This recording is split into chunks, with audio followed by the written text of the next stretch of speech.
Bien, dans cette vidéo, je vais répondre aux questions D, E et F de la partie 2.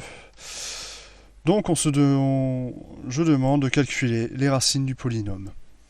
Qu'est-ce que les racines? Les racines sont les valeurs de x pour lesquelles le polynôme vaut 0.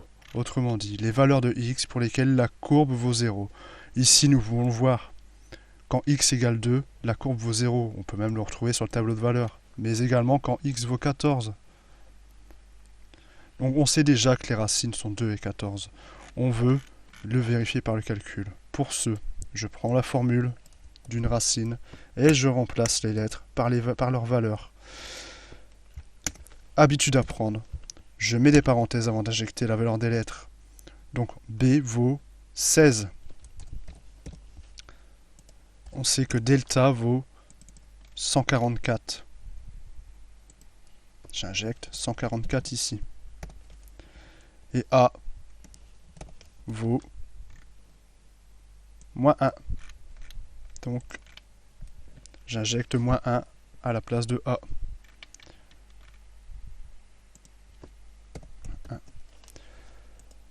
C'est cette formule qu'il faut taper à la calculatrice. Or, attention, beaucoup d'erreurs proviennent d'un mauvais traitement de la formule sur la calculatrice. Pour les éviter, rajoutez systématiquement 2 parenthèses sur la partie supérieure de la fraction. Voilà, je vais les surligner en vert ici.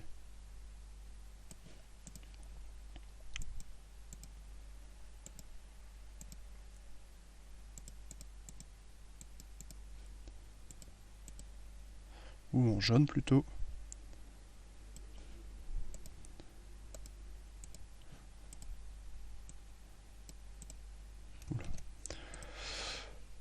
Voilà. Alors, ce n'est pas exactement ce que je veux. Voilà. N'oubliez pas ces 2 parenthèses surlignées en vert sur la calculatrice. Je vais le faire immédiatement. Donc, je commence. Première parenthèse. Moins.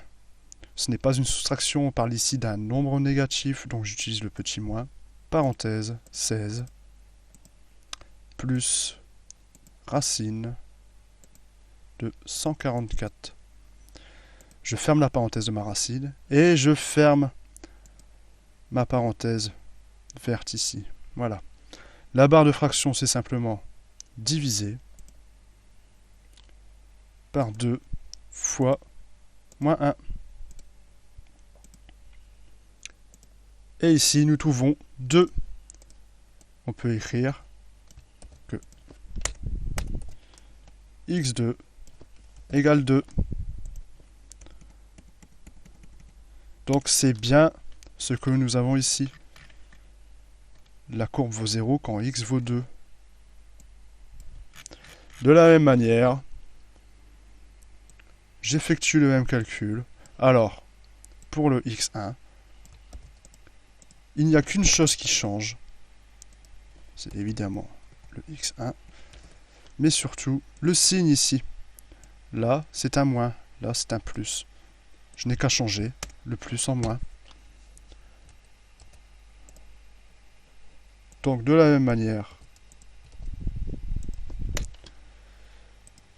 je fais exactement la même chose, sauf qu'il y a un signe qui change. Alors, à la calculatrice, au lieu de tout retaper, faites ceci, seconde, en try ou précédent, c'est l'historique de la calculatrice. Remontez et changez simplement ce signe-là. C'est un grand moins car c'est une soustraction. Entrée, 14. Donc j'ai bien x1 égale 14. Et c'est évidemment exactement ce qu'on trouve ici. Quand x égale 14, la courbe vaut 0. Voilà pour le calcul des racines.